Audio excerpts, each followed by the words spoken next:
क्या आज के ज़माने में जहाँ पर सोशल मीडिया या इन्फ्लुएंस मार्केटिंग इतना ज़्यादा चल रहा है, बूम कर रहा है, उस ज़माने में भी क्या ये टीवी के ऊपर ऐड देना या न्यूज़पेपर में कुछ ऐड देना, क्या ये सब आउटडेटेड हो गया या उसका भी एक रेलेवेंस है? बहुत सारे तरीके हैं मार्केटिंग करने के, but yes, digital is a tool जिसको यूज करके मेरा तो ऐसा मानना है कि अगर आप बिजनेस स्टार्ट ही कर रहे हो, नए हो, तो पहले स्टार्ट करो आप। ये दोनों में डिफरेंस क्या है? पॉडकास्ट पे ज़्यादा ऑर्गेनिक रीच आती है या रील्स बनाने से? ये बायर पर्सोना आप अपना एआई टूल से बना सकते हो। आप एआई टूल्स में जाके अपने प्रॉम्प्ट्स दो, अपने बिजनेस को एक्सप्लेन करो, आपको पूरा बायर पर्सोना वहाँ से मिल जाएगा। बिजनेस ओनर को फोकस कहाँ करना चाहिए? तो मेरे ख्याल से अगर आप एक एसएमई हैं तो मार्केटिंग सीखना आपको स्टार्ट कर देना चाहिए, ताकि आप मुझे कोई एक दो ऐसे एग्जांपल्स बताइए जिसके लिए आपने मार्केटिंग की हो और एक छोटा सा कुछ मार्केटिंग ट्विक किया हो और पूरे गेम चेंज हो गई हो। एक बिजनेसमैन को अपने क्लाइंट के साथ कैसे रिलेशनशिप रखना चाहिए, अपने वेंडर के साथ कैसी रिलेशनशिप रखनी चाहिए, अपने एम्प्लॉय के साथ कैसी रिलेशनशिप रखनी चाहिए। क्यों? क्योंकि उनका सबसे बड़ा पेन पॉइंट क्या है? एम्प्लॉय रुकता नहीं है, छोड़ के चला जाता है, फिर क्लाइंट सस्ते के चक्कर में कहीं और चला जाता है। तो ये सब बर्निंग इश्यूज है, बर्निंग प्रॉब्लम्स है, और इनके लिए लोग लाखों रुपए पे कर सकते हैं। हेलो दोस्तों, मेरा नाम है विरल और आज मैं आपको एक ऐसे पर्सन से मिलवाने वाला हूं जो आपके बिजनेस को ग्रो कर देंगे। जी हाँ, अगर आप सोच रहे हो कि मेरे बिजनेस में सेल्स कम आ रहा है, लीड्स कम आ रही है, मार्केटिंग कैसे करना, तो आज का ये पॉडकास्ट एंड तक देखना, क्योंकि आज आपको पता चलेगा कि आपके बिजनेस में आप मार्केटिंग को लेकर के, सेल्स को लेकर के, डिजिटल मार्केटिंग को लेकर के क्या क्या गलतियां करते हो, और ये सारा सोल्यूशन आज आपको मिलने वाला है। सो अगर आप एक बिजनेसमैन हो तो भाई आज का पॉडकास्ट आपके लिए तो गोल्ड माइन होने वाला है, क्योंकि आपका सेल्स 2 गुना, 3 गुना, 10 गुना बढ़ने वाला है अगर आपने ये पॉडकास्ट की हर एक चीज को नोट डाउन कर ली तो चलो, without wasting any time, let's welcome our guest Hemant Vyas ji, जो मार्केटिंग के एक्सपर्ट है, जो बिजनेस ओनर्स को मार्केटिंग कैसे करना वो सिखाते हैं, और इन्होंने कितने सारे बिजनेस को नेक्स्ट लेवल पे ग्रो किया है। So welcome Hemant sir, welcome to our podcast.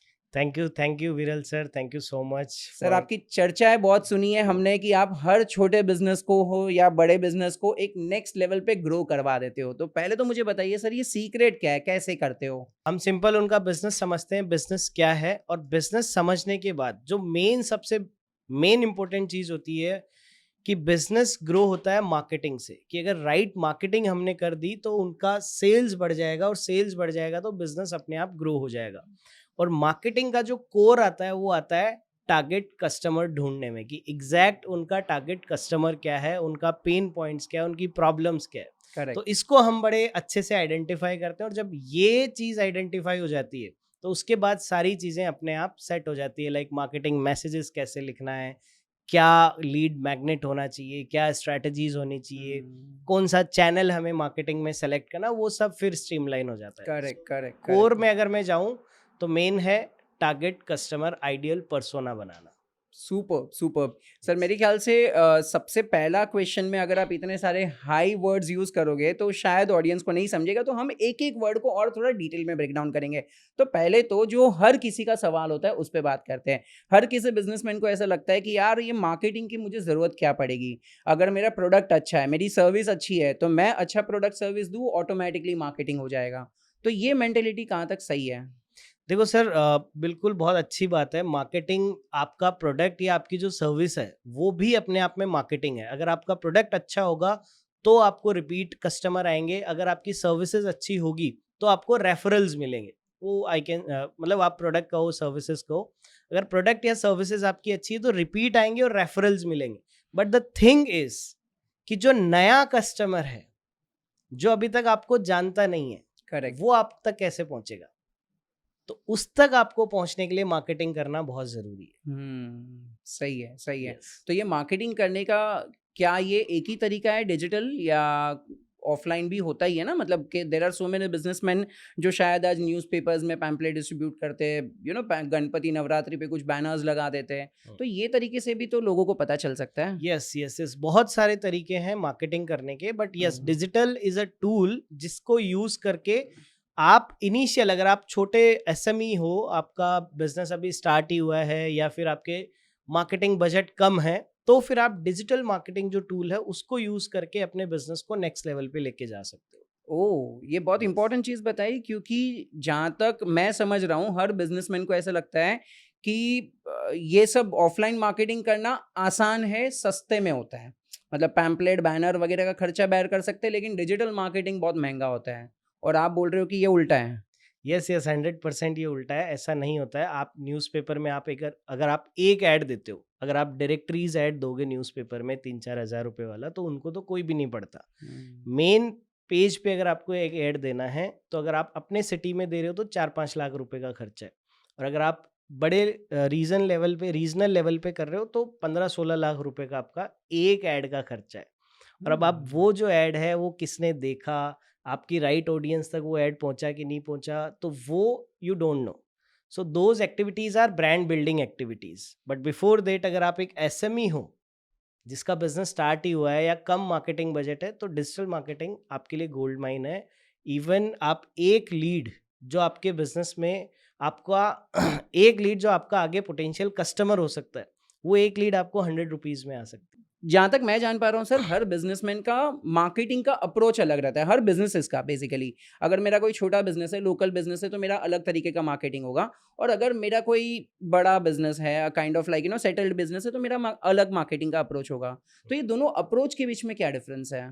Okay तो देखो, बड़े जो बिजनेसेस है वो जनरली ब्रांड मार्केटिंग पे बहुत ज़्यादा पैसा खर्च करते हैं। उनको अपने कस्टमर्स को रिटेन करना है, उनको अपने कस्टमर्स को बार बार जब भी नीड हो अपनी ब्रांड रिकॉल करवानी है, तो वो Correct. फिर ब्रांड मार्केटिंग पे ज़्यादा पैसा खर्च करते हैं, वो टीवी एड्स करते हैं, वो बड़े कैंपेन्स करते हैं। बट एक छोटा जो बिजनेस है, लेट्स से कोई लोकल शॉप है या कोई भी छोटा बिजनेस है, उसको अगर अपनी मार्केटिंग करनी है तो वो परफॉर्मेंस मार्केटिंग से अगर स्टार्ट करे।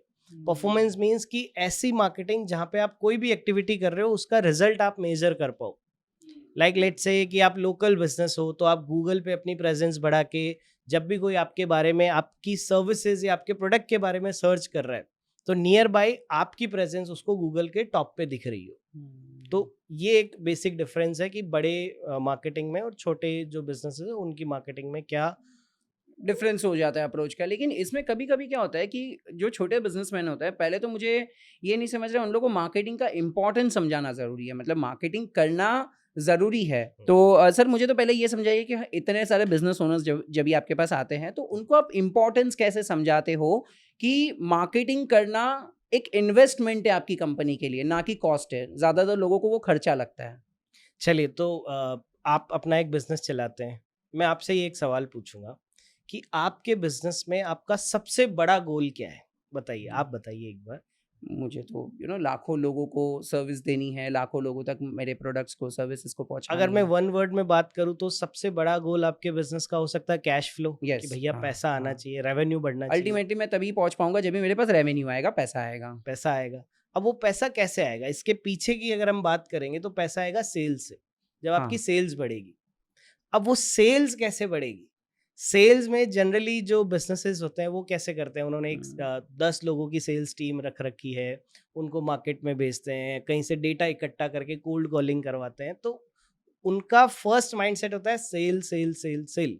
बट अगर सेल के पीछे अगर मैं बात करूं तो सेल्स के नीचे होता है मार्केटिंग। तो अगर आपने मार्केटिंग अगर अपनी ढंग से कर ली तो आई कैन अश्योर यू कि आपको सेल्स की जरूरत ही नहीं पड़ेगी। So this is how we understand our customers की क्यों आपको मार्केटिंग करना जरूरी है। मार्केटिंग पे अगर आप एफर्ट्स डालोगे तो आपका रेवेन्यू अपने आप ग्रो हो अपने जाएगा। आप बढ़ेगा। और फिर जो जिस चीज के लिए आपने बिजनेस स्टार्ट किया है, हाँ, जो करेक्ट, फ्रीडम, करेक्ट, करेक्ट, जो करेक्ट, पैसा, करेक्ट। जो भी आपको चाहिए वो सब अपने आप हो जाएगा। Super, super, super, amazing. तो सर कभी-कभी तो ये होता है कि मार्केटिंग करने का ज़रिया बहुत लोग कन्फ्यूज़ रहते हैं। अभी भी लाइक मतलब जस्ट मैं आपको पूछना चाहूँगा कि क्या आज के ज़माने में जहाँ पर सोशल मीडिया या इन्फ्लुएंस मार्केटिंग इतना ज़्यादा चल रहा है, बूम कर रहा है, उस ज़माने में भी क्या ये टीवी के ऊपर ऐड देना या न्यूज़पेपर में कुछ ऐड देना, क्या ये सब आउटडेटेड हो गया या उसका भी एक रेलेवेंस है? नहीं, इसको हम आउटडेटेड तो नहीं कह सकते। इट्स अ मार्केटिंग मिक्स, हुँ। कि आपको ये देखना है कि आपका मार्केटिंग बजट कितना है। अब अगर आप एक एसएमई हैं, पहली बार मार्केटिंग कर रहे हैं, आप सोच रहे हैं कि अभी तक कभी आपने कोई मार्केटिंग नहीं करी और अब प्लान कर रहे हैं, तो प्लान करते टाइम अगर आप डायरेक्ट टीवी एड्स की तरफ जाओगे, न्यूज़पेपर एड्स की तरफ जाओगे, तो वो ह्यूज इन्वेस्टमेंट है। वहाँ पे अच्छा खासा पैसा है और श्योरिटी नहीं है कि आपको कितना बिजनेस मिलेगा। हाँ, वो खाली एक ब्रांडिंग काइंड ऑफ है कि आपका नाम दिखेगा वो लोगों तक। आपका नाम दिखेगा। तो मेरा तो ऐसा मानना है कि अगर आप बिजनेस स्टार्ट ही कर रहे हो, नए हो, तो पहले स्टार्ट करो आप डिजिटल मार्केटिंग से या सोशल मीडिया मार्केटिंग से, या इन्फ्लुएंसर्स आप हायर करके उन पे अपना एड्स रन करके वो करो, और फिर जब आप बड़े ब्रांड्स बन जाओ तो फिर आप टीवी एड्स और ये सारा भी कर सकते हो। जैसे एक एग्जांपल आप देखो मामा अर्थ का, तो मामा अर्थ कैसे स्टार्ट हुआ था? मामा अर्थ का जो स्टार्टिंग था वो अपने सोशल मीडिया मार्केटिंग से था, फिर धीरे धीरे उन्होंने इन्फ्लुएंसर मार्केटिंग करना स्टार्ट किया, यूजीसी एड्स बनाना स्टार्ट किया, यूजीसी फॉर से यूजर जनरेटेड कंटेंट, कि जो उनका प्रोडक्ट यूज कर रहे हैं वो ही उनको रिव्यू दे देंगे रिव्यू उनके या बारे में वीडियो बात बना के करेंगे। दे रहे हैं, और उस पे वो अपने एड्स रन कर रहे हैं। और जब मामा अर्थ बड़ा ब्रांड बन गया तो अब आप देखोगे कि उनके एड्स टीवी में भी आ रहे हैं, उनके एड्स न्यूज़पेपर में भी आ रहे हैं, उनके बिल बोर्ड्स भी लग रहे हैं। तो अब वो ब्रांड बिल्डिंग वाली एक्टिविटीज भी सारी कर रहे हैं। हाँ Yes. हाँ 100%। मतलब पहले आप ऐसी मार्केटिंग करो जिससे आपको पैसा मिले। यस, एक बार पैसा एग्जैक्टली, मिल गया फिर हम ब्रांडिंग के ऊपर खर्चा कर सकते हैं। एग्जैक्टली। सही है। सो एक बिजनेस को कभी देखना चाहिए कि हाँ यार अभी मुझे ब्रांडिंग के ऊपर खर्चा करना है, अभी मुझे टीवी पे ऐड देखना है? मतलब वो कौन सा स्टेज आएगा जहाँ पर मैं बिजनेसमैन सोच सकता हूँ कि भाई अभी ब्रांडिंग की बारी है और अभी मार्केटिंग की बारी है? वो सर मेरे ख्याल से totally depends on your marketing budgets, कि जब आप छोटे लेवल पे हो तो आपके बजट्स कम होंगे, और जब आपके बजट्स बढ़ गए और अब आपको लग रहा है कि अब मुझे ब्रांडिंग की तरफ जाना चाहिए, तो इट्स योर कॉल। जब आप आईपीओ लेवल पे प्लानिंग कर रहे हो, जब आपको नेशनल ब्रांड आइडेंटिटी अपनी क्रिएट करनी है, तो फिर आप टीवी एड्स और उसमें उस जा तरफ सकते हैं। जा सकते हो। Amazing amazing. लेकिन ये आजकल ब्रांडिंग के लिए एक जरिया तो बहुत अच्छा चल रहा है, दैट इज पॉडकास्ट में आओ और गेस्ट बनो। क्योंकि there are so many people जो आज मैंने देखा है अपनी पर्सनल ब्रांडिंग पे बहुत ज़्यादा खर्चा करते हैं। आप सभी लोगों ने भी देखा रहेगा, जैसे शार्क टैंक में अगर हम देखें तो अमन गुप्ता की बात करें, बोट कंपनी, पहले इतना सेल्स नहीं हो रहा था, और हमारा तो बात भी हुआ है अमन गुप्ता से। पहले उनका सेल्स जितना होता था, जिस दिन से वो शार्क टैंक पे आना चालू किए, अपनी घड़ी वो हाथ में रख करके दिखाने लगे लोगों को। ऐसे डायरेक्ट मार्केटिंग नहीं है, लेकिन वो इनडायरेक्ट मार्केटिंग है कि भाई मैं घड़ी पहन रहा हूँ और दिखा रहा हूँ लोगों को। यस, तो बोट कंपनी की वॉचेस सब सेल होनी चालू हो गई, उसकी कंपनी का सेल्स चालू हो गया। तो काइंड ऑफ उनका जो पहले बिजनेस चल रहा था उससे वो 100x होने लगा। इवन एक और एग्जाम्पल है दीपेंद्र गोहिल जो जोमेटो के फाउंडर है। कितने सारे, अभी बेला विटा का जो फाउंडर है उनके मैंने एक पॉडकास्ट देखा। पहले मुझे बेला विटा नहीं पता था, लेकिन उनका मैंने पॉडकास्ट देखा, उनसे रेजोनेट किया और बाद में मुझे उनके प्रोडक्ट के बारे में पता चलने लगा। सो ये कहीं ना कहीं मुझे भी अच्छा लग रहा है कि जो बिजनेस ओनर्स हैं वो ऑर्गेनिक मार्केटिंग करने के लिए भी पॉडकास्ट पे आने लगे हैं एज अ गेस्ट। तो आपको क्या लग रहा है कि बिजनेसमैन को ये सारी चीज़ों में जाना चाहिए या एड्स चलानी चाहिए चुपचाप से? देखो, अब अगेन बात कहाँ होगी कि मार्केटिंग कहाँ होती है? जहाँ आपकी ऑडियंस है, जहाँ आपके कस्टमर्स है। और इन दिनों एक ट्रेंड चल रहा है कि लोग शॉर्ट फॉर्म कंटेंट तो देख ही रहे हैं, बट कुछ ऐसी ऑडियंस भी है जो लॉन्ग फॉर्म कंटेंट्स देखती है, जो पॉडकास्ट सुनती है। अब पॉडकास्ट सुन रही है तो जिस स्पीकर के पॉडकास्ट को वो सुन रहे हैं, उस स्पीकर की एक ब्रांड वैल्यू, उसका एक ट्रस्ट है। अब वहां पे एज अ बिजनेस ओनर अगर आप जा रहे हो तो उसकी ऑडियंस तक आपकी रीच पहुंच जाएगी, और रीच आपकी पहुंच रही है, उसकी ब्रांड वैल्यू है, तो वहां से आपको भी उसका बेनिफिट मिल रहा है, आपकी भी ब्रांड वैल्यू बढ़ रही है। तो it is very much important, अगर आप एक बिजनेस ओनर हैं तो इस तरीके की पीआर एक्टिविटीज आपको करना चाहिए। It is a part of PR activity. तो जो भी, जहां पे भी आपको मौका मिले, you should appear as a guest in podcast. ये बहुत अच्छा तरीका है, और मैं ये सारी चीज़ें ना मैं बहुत रिलेट कर पा रहा हूँ। अभी हमारे यहाँ पर पॉडकास्ट पे पहले आए थे राम वर्मा सर, मैं बहुत नोन है, हर किसी ने, NLP कोच। उसके पहले आए थे संजय कतुरिया सर। मतलब मैंने उनका एक हैबिट देखा जब से वो ये सोशल मीडिया के इंडस्ट्री में आए, अगर कोई भी बंदा, मतलब भले उसके 10,000 फॉलोवर भी रहेंगे ना, वो भी उनको मैसेज करेंगे ना कि सर मुझे आपके साथ पॉडकास्ट लेना है, तो वो आ जाएंगे। मैंने उनको एक बार पूछा, मैं बोला सर क्यों ऐसा कर रहे हो, मतलब नहीं जाना चाहिए यार, आप जब भी इतने बड़े हो गए तो यार आपको एक लेवल। तो बोलते विरल देखो, मुझे इम्पोर्टेंट क्या है कि मुझे लोगों के मोबाइल तक पहुंचना है।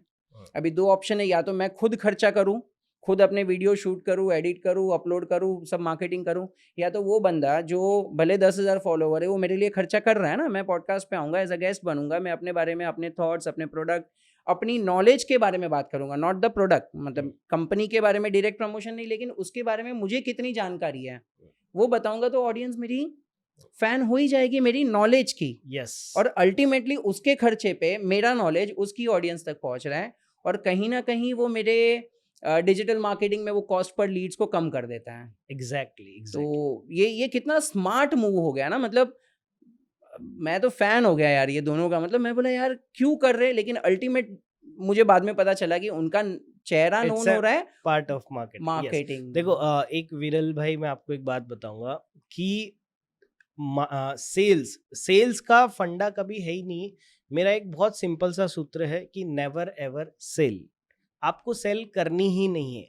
बट आपका जो कस्टमर है, अगर उसके माइंड में आपने ये पोजीशनिंग कर ली कि भैया you are the expert in your industry, आपसे ज्यादा आपकी इंडस्ट्री के बारे में कोई और के पास नॉलेज नहीं है, तो फिर आपका कस्टमर कहीं और नहीं जाएगा, वो आप ही से डील करेगा। करेक्ट। तो अब आप अपना नॉलेज कहाँ जाके शेयर कर सकते हो? आप अपने यूट्यूब चैनल पे शेयर कर सकते हो, आप अपने रील्स बना सकते हो, बट उस प्रोसेस को आपकी ऑडियंस तक पहुंचने में टाइम लग जाएगा। आप आज यूट्यूब चैनल चालू करो, हो सकता है आपको 6 महीने लगे, 1 साल लगे उसको ग्रो करने में।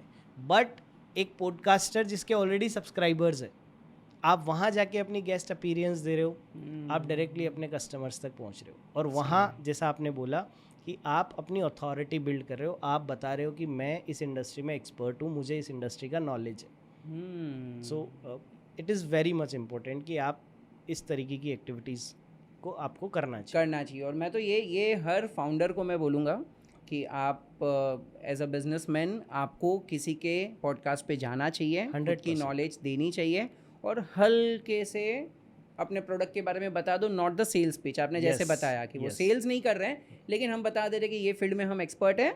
वो और तो अपने आप ही हो जाएगा ना। जब आप जिस पॉडकास्ट में जा रहे हो, तो स्टार्ट इंट्रो कहाँ से होगा? हाँ, जाते ही तो आप अपना ज्ञान नहीं दोगे। करेक्ट तो इंट्रो में तो आप अपना बिजनेस बताओगे, आप अपना प्रोडक्ट बताओगे। करेक्ट। अब प्रोडक्ट जब आप बता रहे हो, तब तक बंदा आप में इंटरेस्टेड नहीं है, तब तक वो आपको नहीं सुन रहा है। बट जब आप आगे नॉलेज शेयर कर रहे हो, तो नॉलेज शेयरिंग में वो आपका फैन बन रहा है। और जब वो आपका फैन बन रहा है, तो फिर आपके प्रोडक्ट की मार्केटिंग अपने आप हो जा रही है। Amazing amazing amazing. मतलब ये बहुत इंपॉर्टेंट चीज़ आज के पॉडकास्ट में डिस्कस हो गया। इवन मैं आप सभी लोगों को भी यही बताऊंगा कि अगर आपका खुद का बिजनेस है, तो भाई ये जो सर ने सिखाया है ये सबसे ज़्यादा इम्पॉर्टेंट है कि भाई अगर आपको मार्केटिंग करना है तो सबसे पहले आप डिजिटल मार्केटिंग भले कम बजट से करना चालू करो।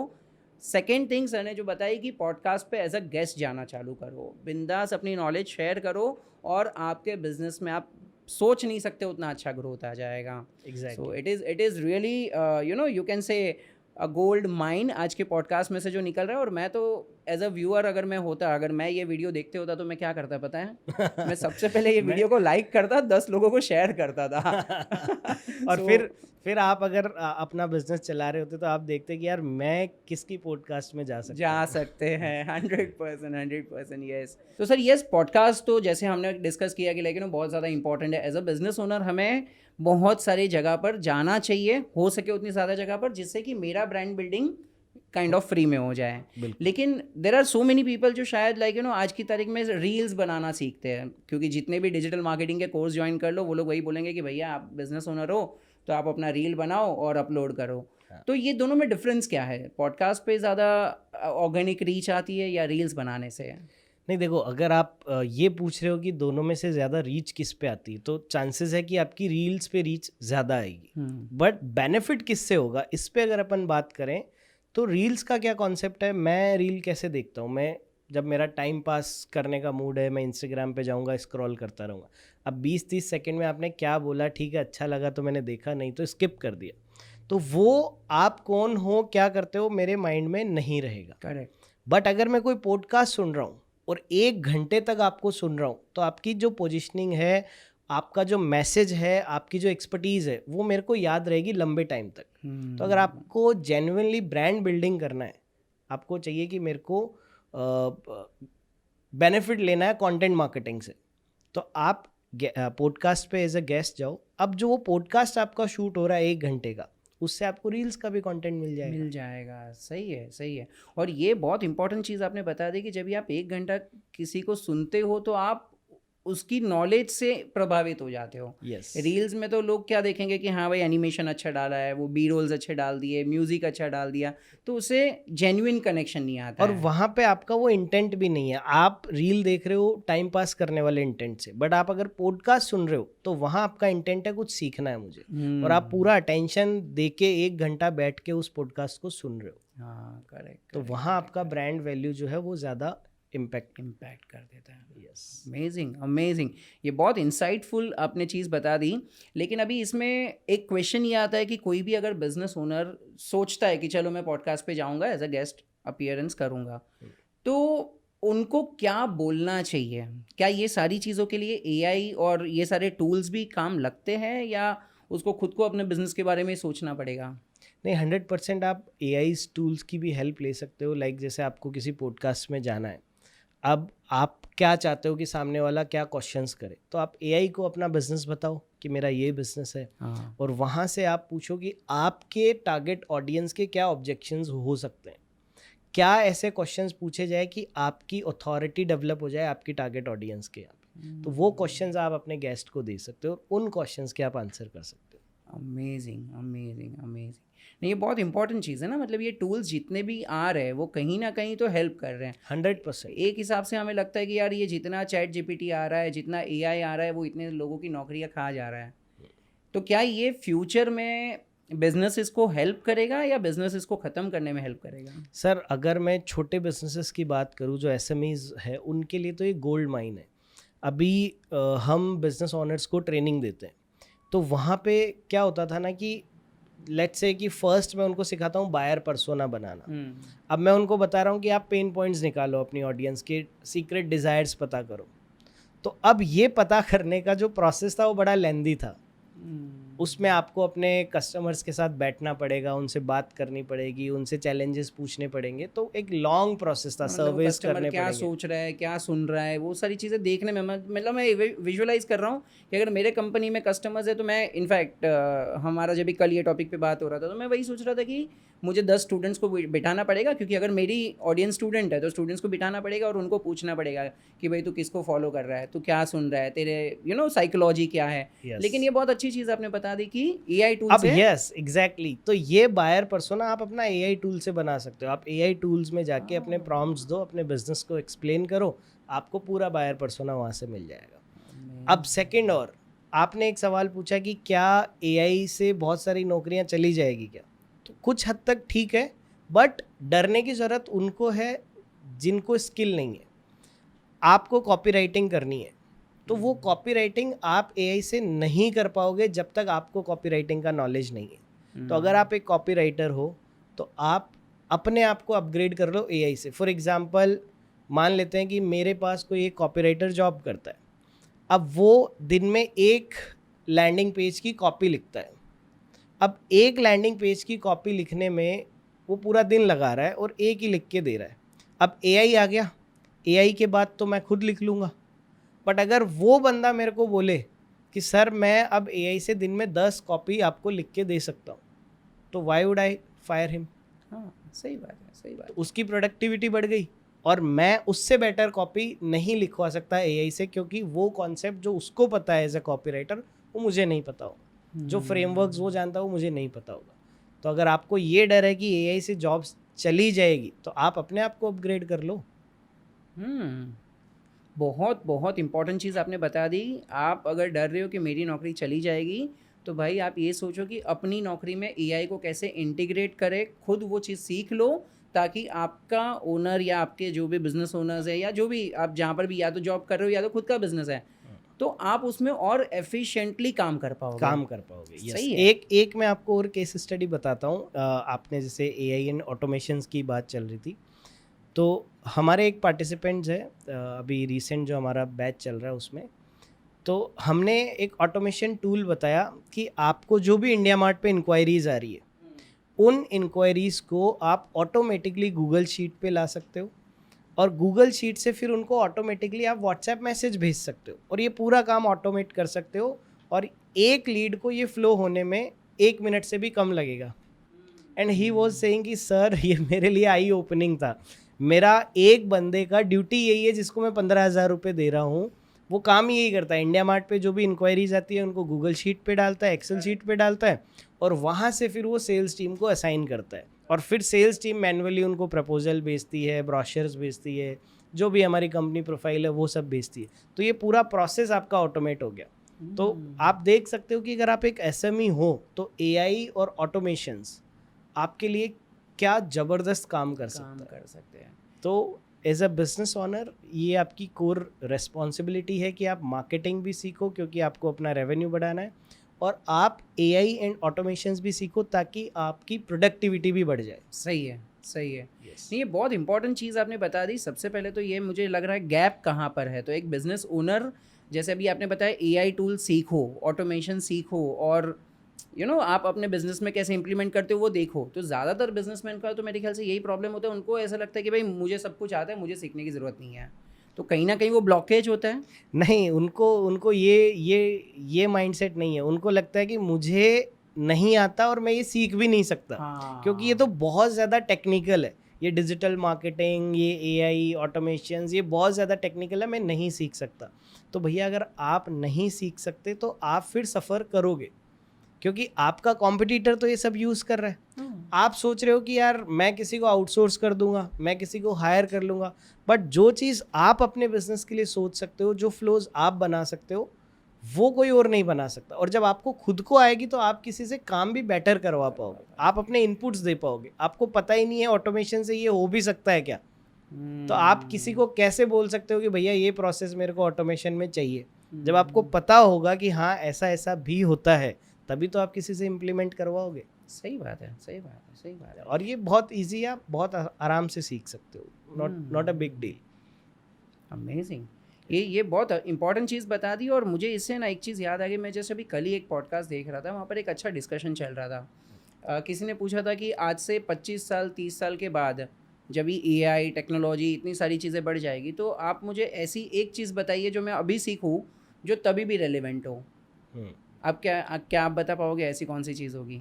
वो पॉडकास्ट में एक चीज़ मुझे ऐसी बहुत अच्छी बता दी थी कि आप एक चीज़ खुद के अंदर सीखो कि आप कॉन्स्टेंटली खुद को अपग्रेड करना सीखो। Yes, exactly. पुरानी चीज़ें भूलो, नई चीज़ें सीखते जाओ। अगर आपने ये हैबिट अपने अंदर लगा ली, ये स्किल आपने बना ली कि भाई पुरानी चीज़ें ब्लॉकेज निकालो, नई चीज़ें सीखो, तो आज भी आप रेलेवेंट रहोगे, अगले 25 साल के बाद भी आप मार्केट में रेलेवेंट रहोगे। ये तो सर आप कहीं पे भी देख लो ना, आप देखो नोकिया, कैनन, ये खुद को upgrade नहीं कर वीडियो पाए। कॉन क्यों खत्म हो गए? ये खुद को अपग्रेड नहीं कर पाए। बट वहीं सोनी और ये जितने भी ब्रांड्स हैं जो आज भी पॉपुलर है और पहले भी पॉपुलर थे, करेक्ट। तो ये इसलिए पॉपुलर है कि ये अपने आप को अपग्रेड कर रहे हैं। एक्सेल सीट, जो माइक्रोसॉफ्ट एक्सेल है, आप देखो उनका भी एआई आ गया, उसमें भी अब आपको फार्मूलाज याद करने की ज़रूरत नहीं है, आप एआई यूज़ करके फार्मूला इम्प्लीमेंट कर सकते हो। बट अगर ये नहीं होता, वो अपने आप को अपग्रेड नहीं करते, तो हो सकता है आज के 2 साल बाद कोई यूज़ नहीं करता। सही बात है। बहुत अच्छी बात बोली आपने कि आप अगर कॉन्स्टेंटली अपने आप को अपग्रेड करते रहोगे तो आप कभी आउटडेटेड नहीं हो सकते। 100% यस। ये सारी चीज़ें ना, मुझे ऐसा लग रहा है कि अगेन एक ब्लॉकेज होता है एजुकेशन सिस्टम को लेकर।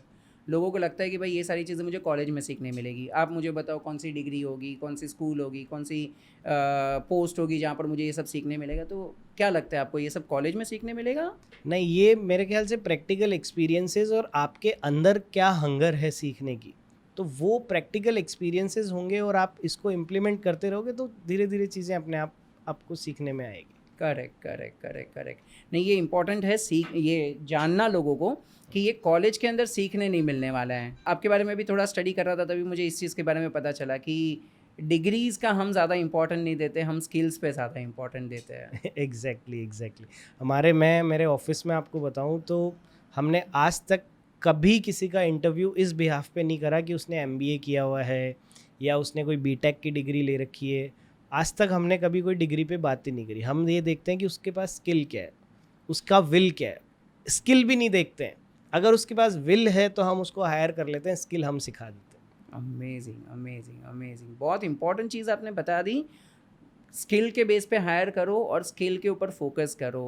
डिग्रीज़ के पीछे मत भागो, क्योंकि डिग्रीज़ सिर्फ आपको एक पेपर दे देगा कि हाँ आपने ये चीज़ सीखी है, लेकिन शायद वो इंडस्ट्री में कहीं रेलिवेंट नहीं होगा।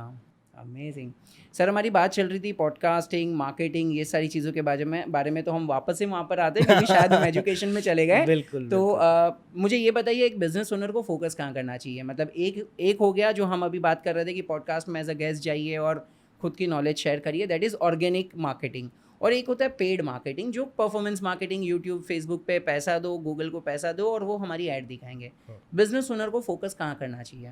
देखो, अगर अगेन मैं वही बोलूँगा कि आप स्टार्ट ही कर रहे हो, मार्केटिंग आप स्टार्ट ही कर रहे हो, तो स्टार्ट विद पेड मार्केटिंग। क्योंकि पेड मार्केटिंग से क्या होगा कि आपने मान लो X अमाउंट इन्वेस्ट किया तो आपको 2x 3x उसका रिटर्न मिलेगा।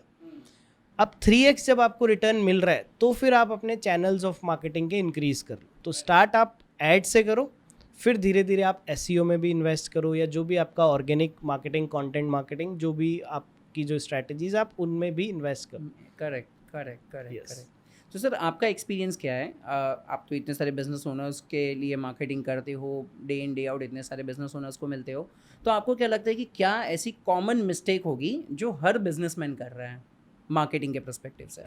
सर मैं कहूँगा सबसे कॉमन जो मिस्टेक है ना वो ये है कि वो खुद मार्केटिंग नहीं सीख रहा है। ये सबसे कॉमन मिस्टेक है। होता क्या है, मैं इतने सारे लोगों से मिलता हूँ, वो क्या बोलते हैं, वो एक ही बात बोलते हैं, भैया ये डिजिटल मार्केटिंग या मार्केटिंग ये हमारे बिजनेसेस में नहीं चलती, हमारे फिक्स सेट ऑफ कस्टमर्स है, हमें उन्हीं से बिजनेस मिलता रहता है।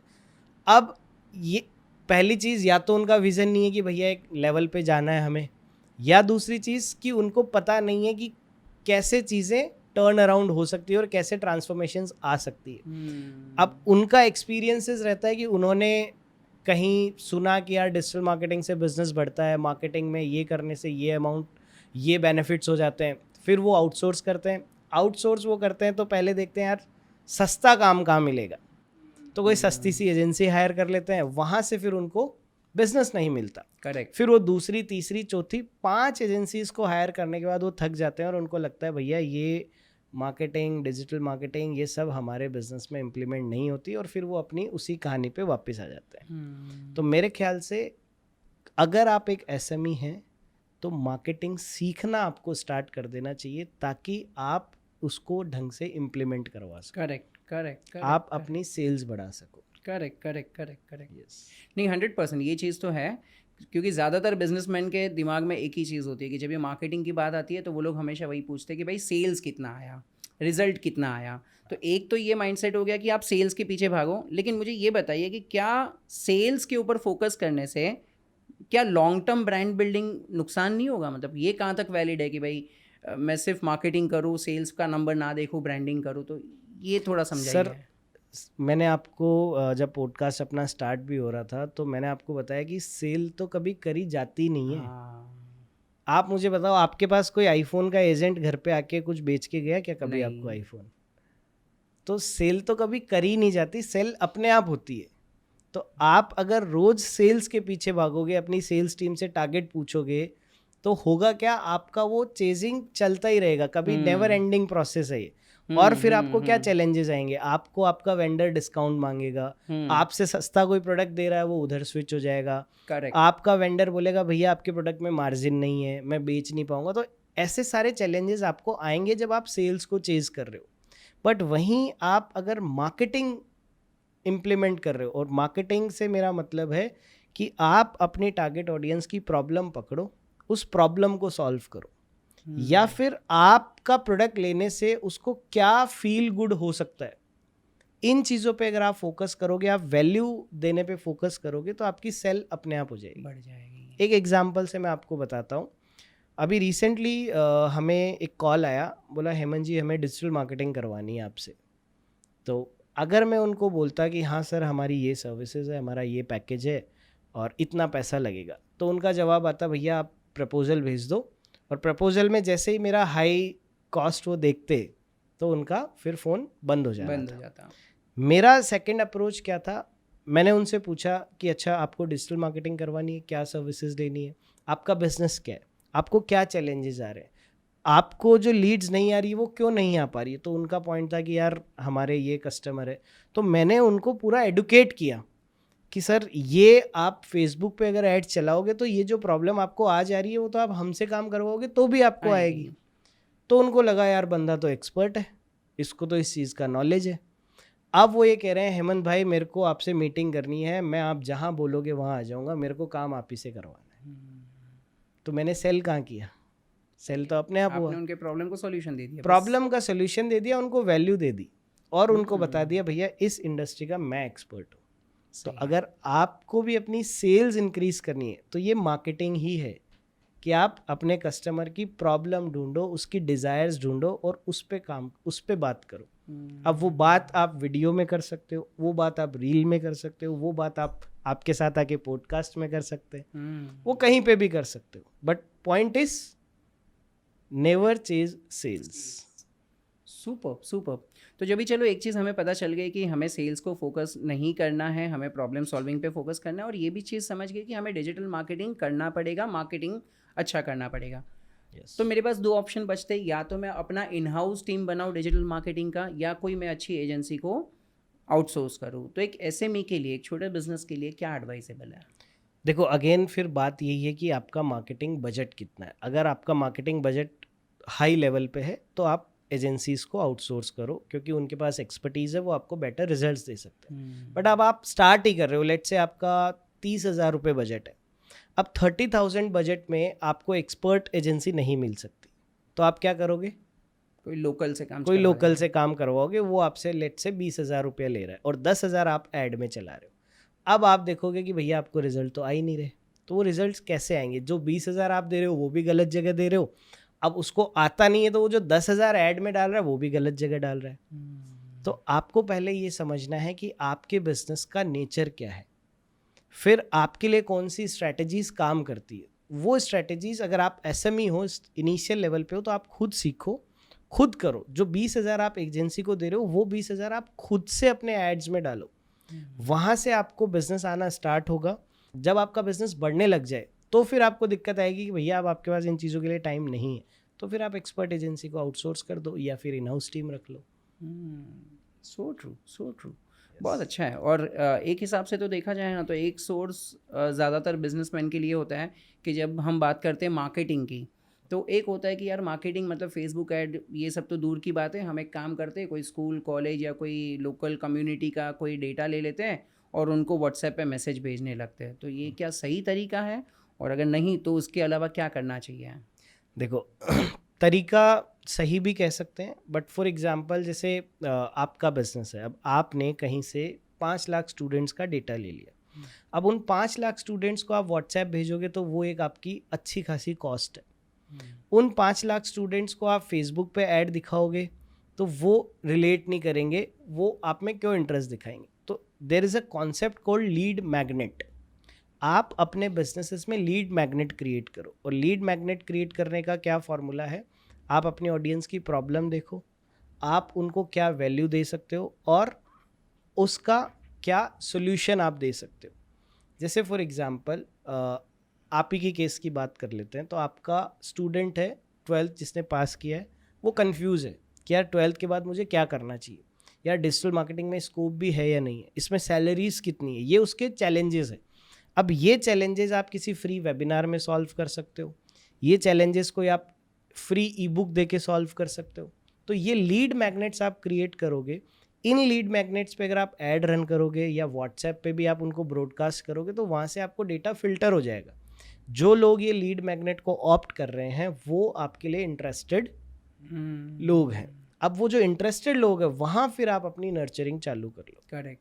तो there is a concept in marketing, BDA framework, before, during and after. Before means कि जब कस्टमर आपके लिए स्ट्रेंजर है, आपको नहीं जानता, तो ड्यूरिंग द बिफोर फेज हमारा कोर पर्पस है कि हम उनको अवेयरनेस स्टेज में लेके आएँ। करेक्ट। उनको हम अवेयर करवाएं। तो वहाँ ये सारी एक्टिविटीज़, जैसे एड्स आप रन कर रहे हो, आप सोशल मीडिया मार्केटिंग कर रहे हो, आप पॉडकास्ट में जा रहे हो, आप व्हाटएवर कोई भी चैनल से अपने मैसेजेस उन तक पहुँचा रहे हो। अब वो मैसेजेस में अगर आपने लीड मैग्नेट्स दिए, फ्री में आपने कुछ वैल्यू दी, तो वहाँ से यूज़र आपके ड्यूरिंग फेज में आ जाएगा, वो आपको अपना नाम, ईमेल, फ़ोन नंबर दे देगा।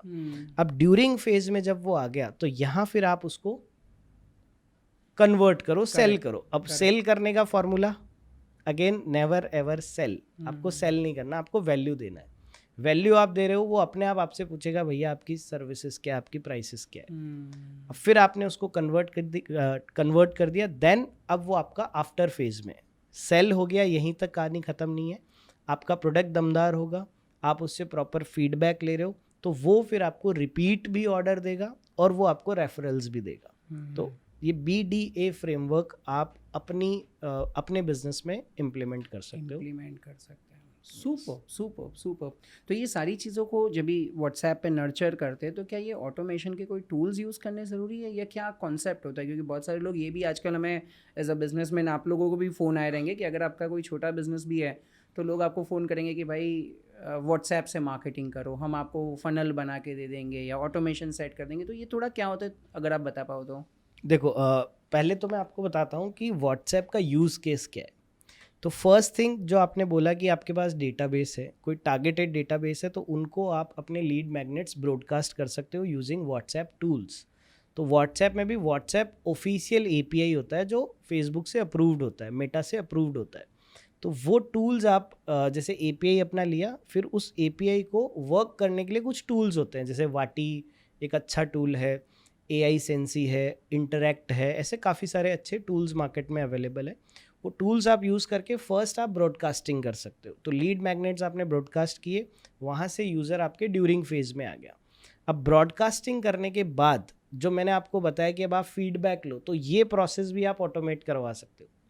सेकेंड, आप लीड्स ऐड चला रहे हो मेटा पे, तो मोस्टली प्रॉब्लम्स कहाँ आती है कि भैया क्वालिटी लीड्स नहीं आ रही। लीड्स तो बहुत आ रही है बट कन्वर्ट नहीं हो रही, तो उनको भी आप जो प्रोसेस है ऑटोमेट कर सकते हो। जैसे एक एग्जांपल, एक केस स्टडी बताता हूँ। एक काफ़ी रिनोल्ड ब्रांड है, हम यहाँ पे पब्लिक में डिस्क्लोज नहीं कर सकते, तो ऑटोमोबाइल इंडस्ट्री से है।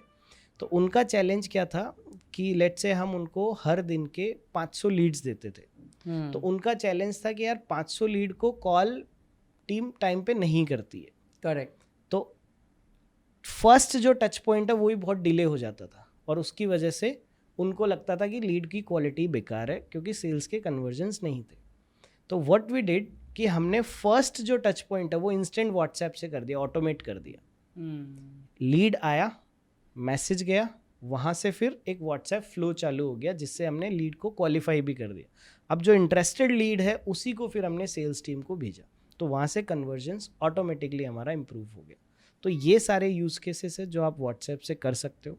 टूल्स मैंने आपको बताए, वो वाले टूल्स आप यूज़ कर सकते हो। Amazing amazing. मतलब ये आपने बहुत इंपॉर्टेंट चीज़ बता दी कि टच पॉइंट तुरंत दे दो। यस, अगर किसी ने लीड दे दिया और आप 10 घंटे बाद 5 घंटे बाद फ़ोन करें तो शायद वो भी भूल जाएगा, आप भी मतलब भूल भी जाएगा, प्लस उसको कोई अगर उसे बात कर रहा है ना, हाँ, तो अब आप तो जाग रहे हो 8 घंटे बाद, बट आपका कॉम्पिटिटर तो तुरंत तैयार बैठा है, हाँ, तो वो तो तुरंत कॉल कर लेगा या उसने व्हाट्सएप वाला इम्प्लीमेंट किया हुआ रहेगा। Correct correct. तो आपका टच पॉइंट बड़ा फास्ट होना चाहिए, तो वो टच पॉइंट आप व्हाट्सएप ऑटोमेशन से कर सकते हैं। Super super super.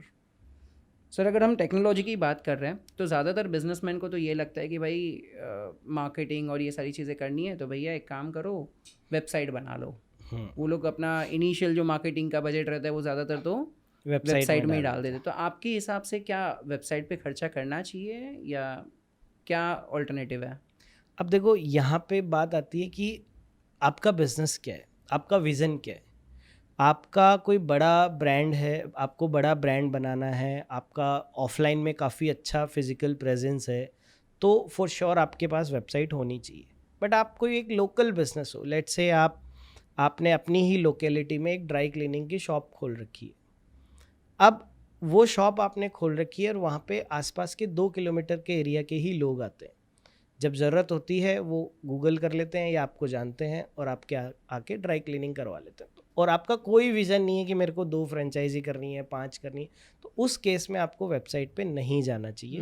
But yes, आपका विज़न है कि आपको एक्सपैंड करना है, तो वेबसाइट हर एक बिजनेस के लिए मस्ट है।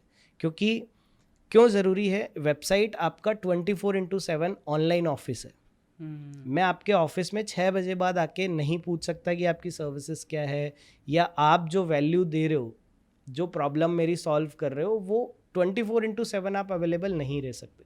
तो वो वेबसाइट के थ्रू आप अवेयरनेस कर सकते हो, वो वेबसाइट के थ्रू आप अपना कंटेंट डिलीवर कर सकते हो, अपनी इन्फॉर्मेशन पहुंचा सकते हो। करेक्ट। तो सर ये वेबसाइट बनाने के लिए कितना बजट रखना चाहिए, क्योंकि there are so many companies जो देखेंगे कि हाँ आपका बिजनेस है तो भाई आपको ये करेंगे, ये पेज वो पेज और 60-70 हज़ार रुपये का, लाख रुपए का बजट दे देंगे, और कुछ कंपनीज रहेगी जो कम करेगी। तो कैसे डिफाइन करें और क्या अमाउंट उनके लिए कंफर्ट रहेगा, अगर मैं कोई छोटे बिजनेस की बात करूँ तो? हाँ, तो इसमें भी आपको पहला अपना रिक्वायरमेंट समझना है कि आप क्या वेबसाइट बनाना चाह रहे हो। आपकी एक नॉर्मल इन्फॉर्मेटिव वेबसाइट है तो आप वर्डप्रेस पे बना सकते हो, जो कि हार्डली 12-15-20 हज़ार की कॉस्ट करेगी।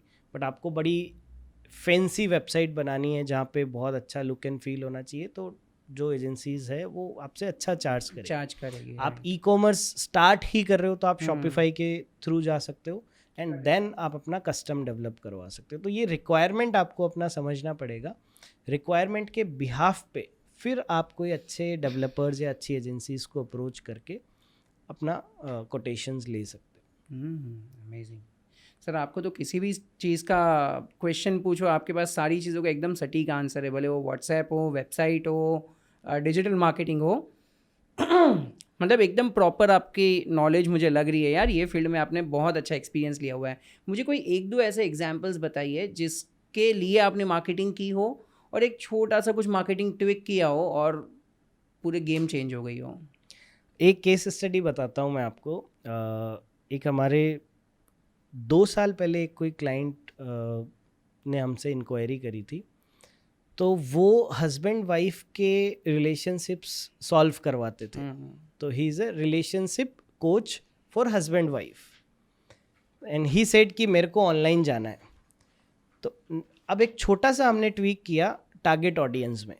हमने देखा कि यार हस्बैंड वाइफ का जो मार्केट साइज़ है वो बड़ा कम मार्केट साइज़ है, प्लस ये प्रॉब्लम भी इतनी बड़ी प्रॉब्लम नहीं है कि लोग उसके लिए लाखों रुपए देंगे। तो हमने एक छोटा सा ट्वीक किया, हमने ऑडियंस चेंज कर दी। हमने हस्बैंड वाइफ की जगह रिलेशनशिप ले लिया बिजनेस ओनर्स का। एक बिजनेसमैन को अपने क्लाइंट के साथ कैसे रिलेशनशिप रखना चाहिए, अपने वेंडर के साथ कैसी रिलेशनशिप रखनी चाहिए, अपने एम्प्लॉय के साथ कैसी रिलेशनशिप रखनी चाहिए। क्यों? क्योंकि उनका सबसे बड़ा पेन पॉइंट क्या है? एम्प्लॉय रुकता नहीं है, छोड़ के चला जाता है, फिर क्लाइंट सस्ते के चक्कर में कहीं और चला जाता है, वेंडर टाइम पे पैसा नहीं दे रहा है। तो ये सब बर्निंग इश्यूज है, बर्निंग प्रॉब्लम्स है, और इनके लिए लोग लाखों रुपए पे कर सकते हैं। तो ये एक टारगेट ऑडियंस में हमने ट्वीक किया था, और अब टचवुड बहुत ज़बरदस्त उनका बिजनेस चल रहा है। बहुत अच्छा लीड फ्लो भी है और कन्वर्जन्स भी बहुत अच्छे। सुपर बहुत अच्छी चीज़ है। और एज एन एजेंसी के पास, एक्सपर्ट्स के पास जाने से 100% बिजनेस को फ़ायदा तो होता ही है, क्योंकि इतनी अच्छी एक्सपर्ट एडवाइस मिल जाती है जो शायद हम अपने बिजनेस में रह करके सोच नहीं पाएंगे कि यार ये भी तो किया जा सकता है। वो शायद बाहर का कोई पर्सन आकर, क्योंकि उन्होंने एक्सपीरियंस लिया हुआ है। तो ये एक बिजनेस ओनर को समझना चाहिए कि भाई एक्सपर्ट्स की एडवाइस लो, एक मेंटोर आपकी कंपनी में रखो जो आपको गाइड कर सके। हाँ। सर आपको क्या लग रहा है फ्यूचर में 3 साल 5 साल के बाद ये marketing industry, digital marketing industry किस तरफ मुड़ेगी, और एक बिजनेस ओनर को इस चीज़ को कैसे देखना चाहिए? सर मेरे हिसाब से 3-4 साल बाद अगर आप स्टार्ट ही कर रहे हो मार्केटिंग में, तो आपको कोई एजेंसी की ज़रूरत नहीं पड़ेगी। आप ऐड खुद एआई से बना सकते हो, उसकी स्क्रिप्ट एआई से लिख सकते हो, आप अपने मार्केटिंग मैसेजेस एआई से बना सकते हो। तो 3-4 साल बाद के ट्रेंड को देखते हुए अगर आज आप मार्केटिंग और एआई को अडॉप्ट कर लो और उनको सीखना चालू कर दो, तो इतना आसान हो जाएगा। अभी देखो, अभी फेसबुक एड्स चलाने के लिए आपको नैरो ऑडियंस, ये वो बहुत सारे जार्गन्स है जो आपको सीखना समझना पड़ता है। बट आज के मैं कहूँगा 1-1.5 साल बाद ही ऐसा हो जाएगा कि आपको फेसबुक पे जाके, मेटा पे जाके सिंपल अपना क्रिएटिव डालना है। आप सिर्फ अपना बेस्ट ऐड डाल दो, मेटा अपने आप आपकी टारगेट ऑडियंस तक पहुंचा के आपको बेटर रिजल्ट दे देगा। तो 3-5 साल बाद तो ये गेम आपके लिए बहुत अल्टीमेट होने वाला है। The only thing you need to do is इसको अडॉप्ट कर लो। सही है। तो आज अगर मुझे कहीं फोकस करना हो मार्केटिंग में, तो कहाँ पर ज़्यादा फोकस करना चाहिए? मतलब क्या मुझे वो गूगल पे करना चाहिए, फेसबुक पे करना चाहिए, या मुझे कोई ऑर्गेनिक तरीके से ऐड करनी चाहिए, या एसईओ के कीवर्ड्स अच्छे लिखने चाहिए? देखो ये वैसे तो हम ऑलरेडी बात कर चुके हैं कि स्टार्ट हम पेड एडवर्टीजमेंट से करें, फिर हम एसईओ पे जाएं। अब यहाँ सवाल कई बार ये आ जाता है कि गूगल एड से ज़्यादा बेटर रिजल्ट मिलता है या फेसबुक से ज़्यादा मिलता है या एसईओ से मिलता है। तो ये देखो डिपेंड करता है नेचर ऑफ योर बिजनेस। मान लो आपका बिजनेस ऐसा है जहाँ पे आप डिमांड फुलफिल करते हो, आप सर्विस इंडस्ट्री में हो जहाँ पे यूज़र आपके बारे में सर्च करता है या उसको जब नीड होती है तब वो आपके पास आता है, तो गूगल आपके लिए बहुत ज़बरदस्त काम करेगा। आप गूगल एड्स कर सकते हो और साथ के साथ आप एसईओ पे काम कर सकते हो। आपका बिजनेस ऐसा है जहाँ पे आप डिमांड क्रिएट करते हो, जैसे D2C कोई आपका ब्रांड है जहाँ पे ज़रूरत नहीं है बट अगर दिख गया कुछ अच्छा ऑफर है तो मैं ले लूँगा, तो वहाँ मेटा एड्स आपके लिए बहुत ज़बरदस्त काम करेगा। तो फर्स्ट आपको नेचर ऑफ योर बिजनेस समझना है, और अगर आपका दोनों ही तरीके का है, जैसे डिमांड फुलफिल भी कर रहा है, डिमांड क्रिएट भी करी जा सकती है, तो उस केस में आप अपने बजट को स्प्लिट कर दो। अच्छा अगर आपका बजट है तो, बट अगर कम बजट है तो एक चैनल से स्टार्ट करो और फिर धीरे धीरे अपने बजट्स को आप स्प्लिट करना स्टार्ट कर दो। अमेजिंग अमेजिंग सर, एक लास्ट मैसेज, एक कोई ऐसा मार्केटिंग का मंत्र या कोई एक ऐसा मैसेज अगर आप सारे बिजनेस ओनर को देना चाहो तो। एक मैसेज अगर मैं एक सेंटेंस में मार्केटिंग की बात करूँ तो वो ये है कि अपनी टारगेट ऑडियंस को समझो, उनका क्या पेन पॉइंट्स है, उनकी क्या सीक्रेट डिज़ायर्स है, वो समझ के आप उन तक सिर्फ वो चीज़ प्रोवाइड करवा दो, आपकी सेल्स ऑटोमेट हो जाएगी। अमेजिंग अमेजिंग सुपर, बहुत बहुत सारी चीज़ें सीखने मिली सर आज के पॉडकास्ट में। Thank you sir.